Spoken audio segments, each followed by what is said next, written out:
بسم اللہ الرحمن الرحیم۔ السلام علیکم دوستو، کسی ملک میں ایک بادشاہ تھا۔ وہ خوش رہنا چاہتا تھا اور خوشی کی تلاش میں مارا مارا پھرتا تھا۔ اس نے خوشی کے ماہرین کی مدد بھی لی، سیانوں، دانشوروں اور سمجھداروں کی پوٹلیوں میں بھی جھانکا، مگر خوشی کا فارمولہ ہاتھ نہ آیا۔ وہ ایک پہاڑ پر چلا گیا۔ پہاڑ پر ایک درویش رہتا تھا۔ درویش کے دو مشاغل تھے، صبح کے وقت مشرق کی طرف منہ کر کے بیٹھ جانا اور سورج کو آہستہ آہستہ ابھرتے ہوئے دیکھنا، اور اس کے بعد جنگل میں نکل جانا، سارا دن جنگل میں گزار دینا۔ بھوک لگتی تو درختوں سے پھل توڑ کر کھا لیتا، پیاس محسوس ہوتی تو ندیوں اور آبشاروں کا پانی پی لیتا۔ درویش کے پاس رہنے کے لیے ایک جھونپڑی تھی، وہ رات جھونپڑی میں آ جاتا۔ درویش کے پاس سردیوں کے لیے 2 کمبل، گرمیوں کے لیے کھلا آسمان اور ٹھنڈی زمین تھی، اور بدن کو ڈھانپنے کے لیے کپڑے کی ضرورت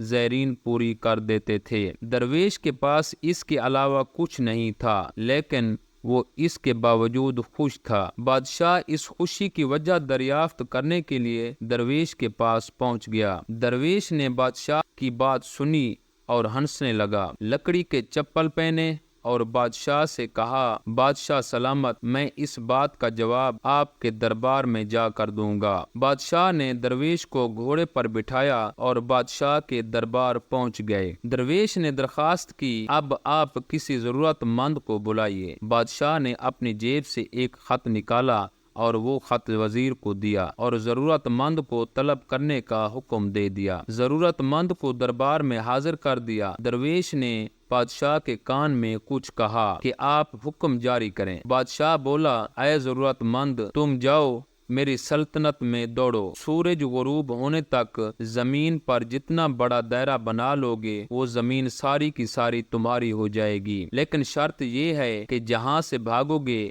مغرب ہونے سے پہلے وہاں پر واپس آنا ہوگا۔ بادشاہ نے ضرورت مند کو حکم دے دیا۔ حکم جاری ہونے کے بعد بادشاہ درویش اور درباری محل کے سامنے کرسیاں بچھا کر بیٹھ گئے۔ ضرورت مند کو لکیر کھینچ کر ایک مقام پر کھڑا کر دیا۔ بادشاہ نے رومال ہلایا، ضرورت مند نے دوڑنا شروع کر دیا۔ ضرورت مند نے دوڑ کے آغاز میں وقت کو 2 حصوں میں تقسیم کر دیا، صبح سے لے کر ظہر تک آگے جانا اور ظہر سے لے کر مغرب تک واپسی کا سفر کرنا۔ ضرورت مند کا خیال تھا کہ یوں وہ زمین کا بہت بڑا ٹکڑا حاصل کر لے گا۔ ضرورت مند بھاگتا رہا۔ ظہر کے وقت اس نے 400 ایکڑ زمین گھیر لی۔ فارمولے کے مطابق ضرورت مند کو واپسی کا سفر کرنا تھا، لیکن وہ لالچ کا شکار ہو گیا۔ اس نے سوچا، میں اگر اپنی سپیڈ بڑھا دوں تو میں عصر تک 100 ایکڑ زمین مزید بڑھ جائے گی۔ میں اگر اسی سپیڈ سے واپسی کے لیے دوڑوں تو مغرب تک واپس پہنچ جاؤں گا۔ لالچ نے اس کی عقل کم کر دی۔ کیلکولیشن بھی غلط ہو گئی۔ وہ مزید زمین کے لالچ میں عصر تک بھاگتا رہا۔ سورج نے جب تیزی سے واپسی کا سفر شروع کیا تو اس شخص کو اپنی غلطی کا احساس ہوا۔ وہ پلٹا اور واپسی کے لیے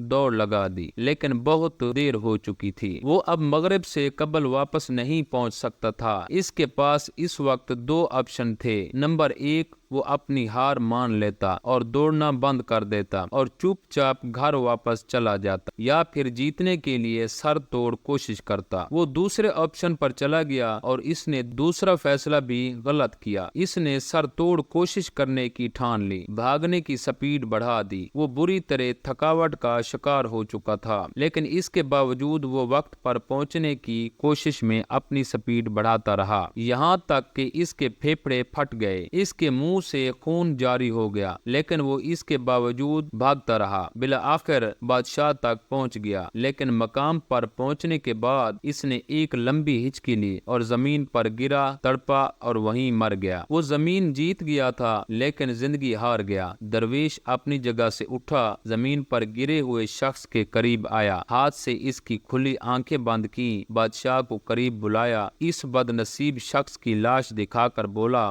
بادشاہ سلامت، لالچ کے بیوپاری کبھی خوش نہیں رہ سکتے۔ جو شخص مجھ سے بہتر زندگی گزار رہا تھا، میرے پاس کپڑوں کا ایک جوڑا، لکڑی کے جوتے، 2 کمبل کے سوا کچھ نہیں۔ میں شہر سے کوسوں دور پہاڑ پر رہتا ہوں، پھل کھاتا ہوں اور ندیوں کا پانی پیتا ہوں، لیکن اس کے باوجود میں خوش ہوں کیونکہ میں لالچ نہیں کرتا۔ جبکہ آپ میرے مقابلے میں اس شخص کو دیکھیے، یہ شخص مجھ سے 1000 درجہ بہتر تھا۔ اس کے پاس مکان بھی تھا، بیوی بچے تھے، کپڑے تھے، سواری، سب کچھ تھا اور زمین جائیداد بھی تھی، لیکن اس کے باوجود زمین پر گر کر مر گیا کیونکہ یہ اپنے اندر کے لالچی انسان کو قابو نہ رکھ سکا۔ یہ خواہشوں کے پیچھے بھاگتا رہا، یہ کبھی کسی کو درخواست دے دیتا، کبھی آپ کو عرض کرتا، قسمت نے اس کا ساتھ نہیں دیا، اس کی لاٹری نکل آئی، آپ نے اسے زمین کی اجازت دے دی، یہ بھاگا، لیکن اس کا لالچ بھی اس کے ساتھ دوڑا۔ اگر سمجھدار ہوتا تو یہ درمیان میں رک جاتا کہ جو حاصل ہو گیا اس پر شکر ادا کرتا، تو شاید یہ بھی اپنی زندگی خوشی سے گزار دیتا، اس کے لیے کافی ہوتی، لیکن یہ لالچ کے گھوڑے سے نہ اترا، بھاگتا رہا یہاں تک کہ لالچ نے اس کی جان لے لی۔ درویش نے لمبا سانس لیا اور بولا، بادشاہ سلامت، لالچ اور خوشی دونوں اکٹھی نہیں رہ سکتی۔ آپ خوش رہنا چاہتے ہیں تو آپ کو لالچ کو ختم کرنا ہوگا، خوشی خود بخود آپ کے گھر میں بس جائے گی۔ لیکن اگر آپ لالچ کے گھوڑے پر بیٹھ کر خوشی کی تلاش میں بھاگتے رہے تو آپ کا انجام بھی اس شخص جیسا ہوگا۔ بادشاہ کی آنکھوں میں آنسو آ گئے، اس نے نرم لہجے میں کہا، جناب، بادشاہت لالچ کی دلدل ہوتی ہے، آپ بادشاہ ہوتے ہوئے خود کو لالچ سے کیسے بچا سکتے؟ درویش نے کہکا لگایا اور بولا، اختیار میں اضافہ بادشاہ کی لالچ ہوتی ہے، اور جو بادشاہ زیادہ سے زیادہ اختیارات حاصل کرنے کی کوشش کرتا ہے، اس میں اور زمین پر پڑے ہوئے اس شخص میں کوئی فرق نہیں ہوتا۔ آپ اختیارات سمیٹنے کی بجائے آپ اختیارات بانٹنا شروع کر دیں، آپ کو خوشی مل جائے گی۔